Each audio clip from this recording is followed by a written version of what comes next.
Estudia de flujo en un sistema de tubería industriales de aceite de soya. El fluido a través de tuberías es una operación esencial en la mayoría de los procesos industriales, ya que permite el transporte eficiente de los fluidos. Nicaragua tiene una creciente industria de producción y procesamiento de aceites vegetales, especialmente palma africana, soya y otros cultivos. Estas industrias requieren sistemas de tubería eficientes para transportar el aceite desde las plantas de extracción hasta los tanques de almacenamiento o áreas de envasado. Nuestro estudio busca analizar y optimizar el flujo de aceite mediante simulaciones y una elección de bomba adecuada en cumplimiento a las normativas. Para lograrlo, nos enfocamos en 3 aspectos. 1. Caracterizar el sistema de transporte, incluyendo las propiedades del aceite, condiciones operativas y parámetros de la tubería. 2. Modelar cómo es la transferencia de calor y masa, considerando tanto el régimen estacionario como el transitorio bajo condiciones de flujo laminar. 3. Calcular la caída de presión para seleccionar una bomba eficiente. Descripción del sistema de tubería. Este sistema de bomba y depósito de almacenamiento forman parte de una red de tuberías industriales diseñada específicamente para el transporte y almacenamiento de aceite de soya en una planta procesadora. Normalmente las bombas que se utilizan son de desplazamiento positivo para manejar fluido viscoso de un material de acero inoxidable 316 para evitar contaminación y resistir corrosión, equipada con camisa térmica para mantener temperatura y reducir viscosidad y con una velocidad controlada para el manejo preciso del caudal viscoso.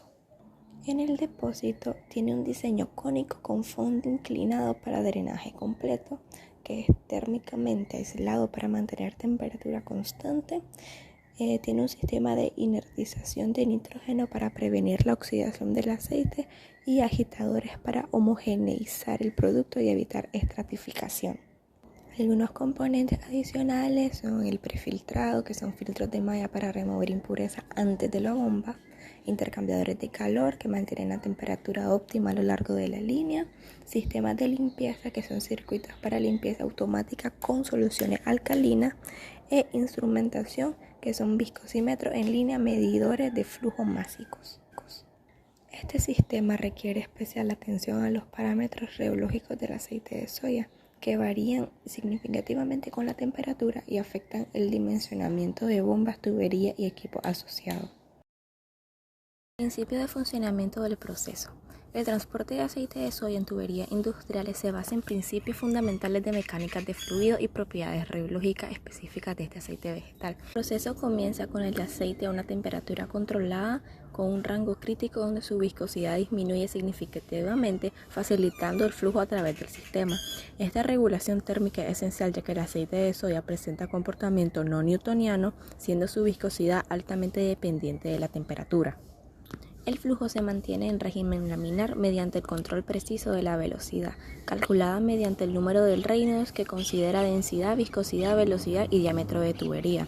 Este régimen laminar minimiza las pérdidas por fricción calculadas con la ecuación de Darcy, donde la rugosidad de la tubería y la longitud del tramo son factores determinantes.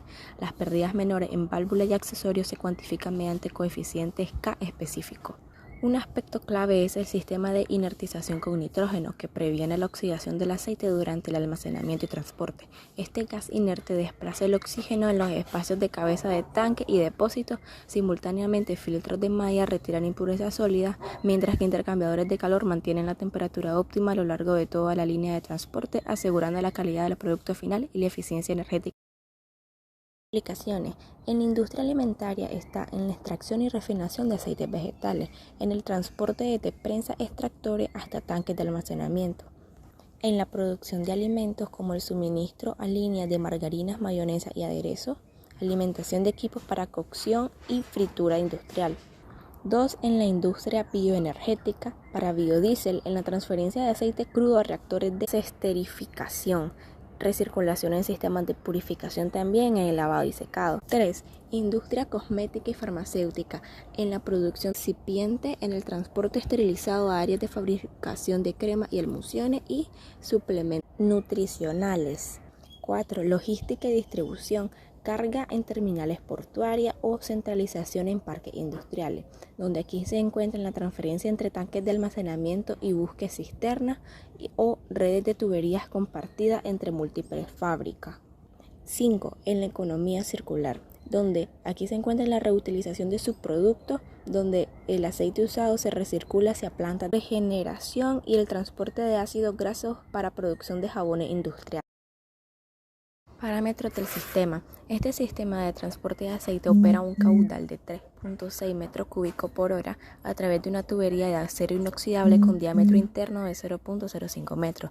La alta viscosidad del aceite y la rugosidad mínima de la tubería influyen directamente en las pérdidas de presión, especialmente considerando los accesorios instalados.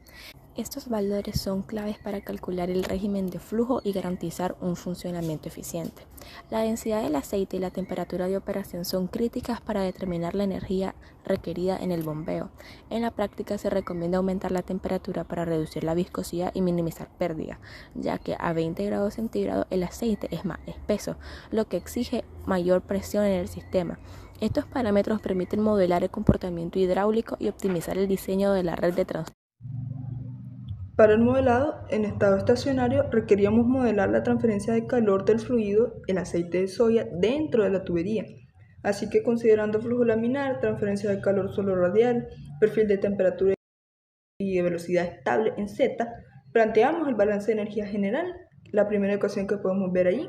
Y como flujo másico y el calor específico eran constantes, lo sacábamos de la derivada y resolvíamos hasta llegar a la segunda ecuación, que es una ecuación diferencial de primer orden, que tiene una solución estándar que simplemente aplicamos en nuestro caso para obtener la tercera ecuación que podemos ver.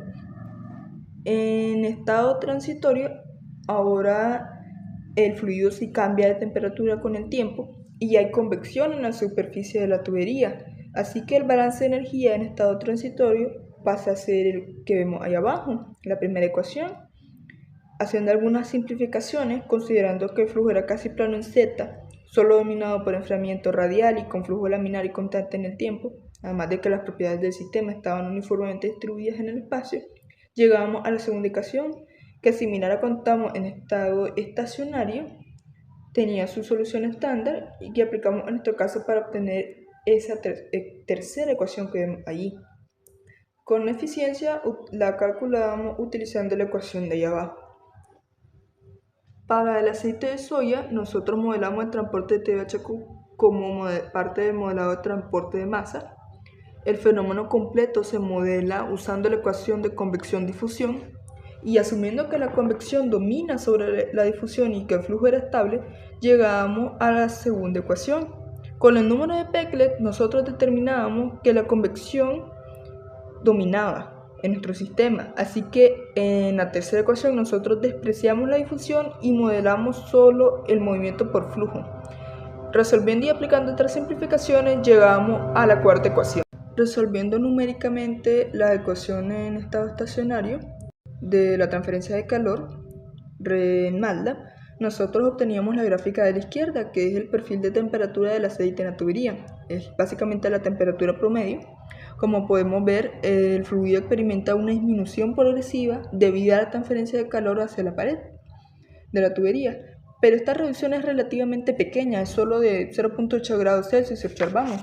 Y esto se debe a varios factores, como que el flujo másico del aceite es considerable, lo que implica inercia térmica, y la diferencia que utilizamos para las temperaturas entre la pared y el fluido era de apenas 10 grados Celsius. También vemos que el perfil es decreciente. Esta es una característica típica de la transferencia de calor convectiva en flujos internos, donde la tasa de enfriamiento es proporcional a la diferencia de temperatura.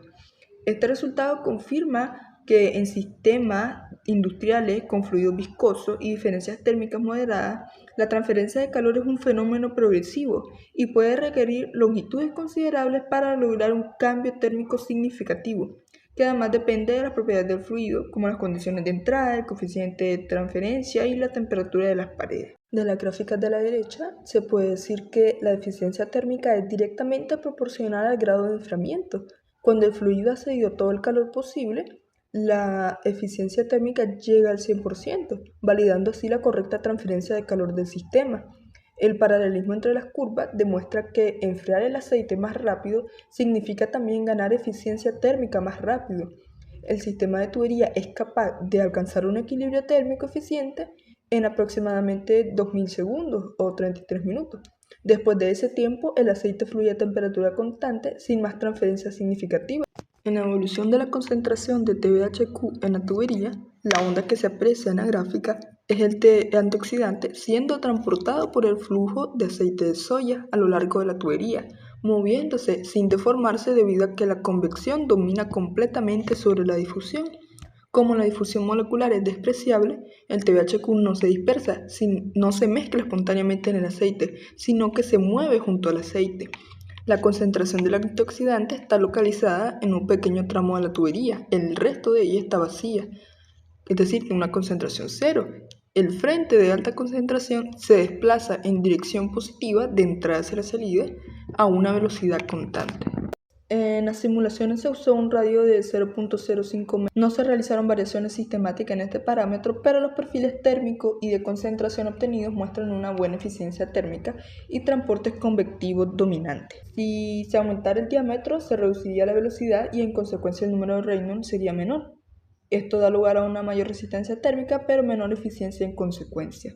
Y si el diámetro fuera menor, se aumentaría la velocidad y proporcionaría mejor convección, pero también mayor caída de presión.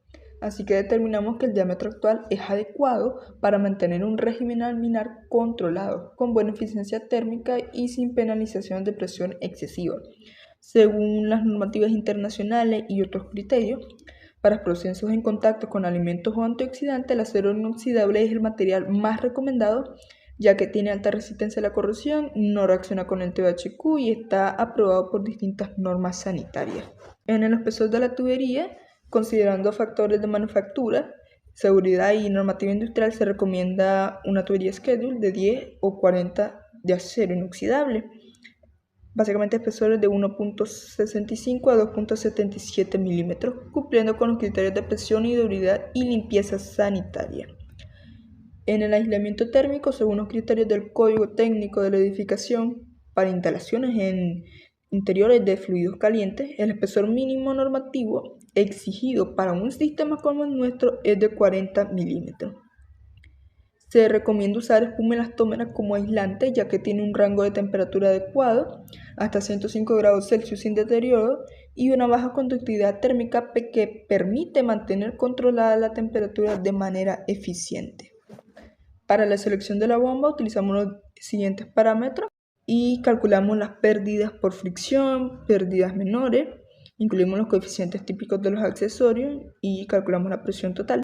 También tomamos en cuenta la altura equivalente y de la potencia hidráulica llegamos a la potencia, calculamos la potencia del motor de la bomba y obtuvimos los siguientes datos. Sin embargo, este resultado sería la potencia teórica mínima que necesitaría realizar la bomba. Y en el mercado no existe una bomba con específicamente esta potencia. Básicamente no existe. Pero se recomienda una bomba rotativa. En el impacto económico del proyecto, este es plenamente viable para una planta microindustrial en Nicaragua, debido a que es accesible. El tubo inoxidable tipo sanitario de 2 pulgadas cuesta de $30 a $40 por metro, según distintos proveedores. Los accesorios se estiman entre el 20% sobre el costo de la tubería. Las bombas rotativas varían el precio dependiendo de la marca y el aislante de espuma está a $154 el rollo. Sin embargo, en caso de importarse los materiales, se estima un incremento básicamente del costo, debido a conceptos de aranceles, IVA, transporte, etc.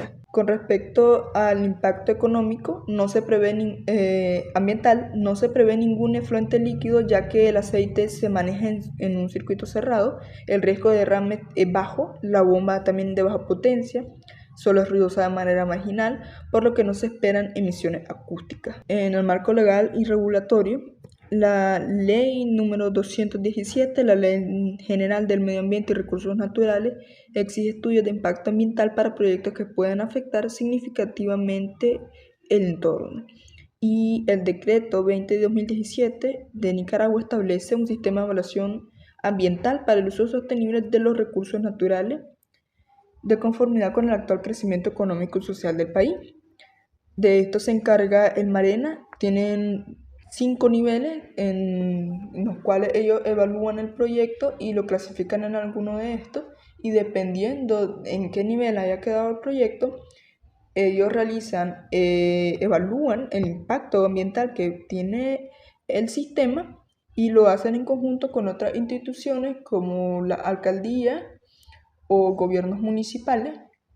Dependiendo de qué tanto sea el impacto, si es grave o no, ellos van a hacer esta evaluación. En conclusión, este proyecto demuestra que es posible diseñar e implementar un sistema eficiente, normativamente válido y económico y ambientalmente sostenible para el transporte de aceites vegetales en entornos industriales, cumpliendo la normativa nacional, lo que hace factible su implementación en Nicaragua.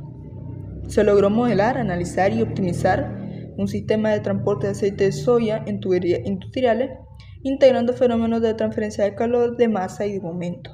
A través de estas simulaciones y de concentración bajo condiciones de flujo laminal se caracterizó el comportamiento del sistema y se identificaron las oportunidades de mejora estructural y operativa. En las referencias tenemos las normativas, las nacionales e internacionales, algunos libros o documentos, entre otros, además de los códigos que se utilizaron para simular en MATLAB los modelos matemáticos.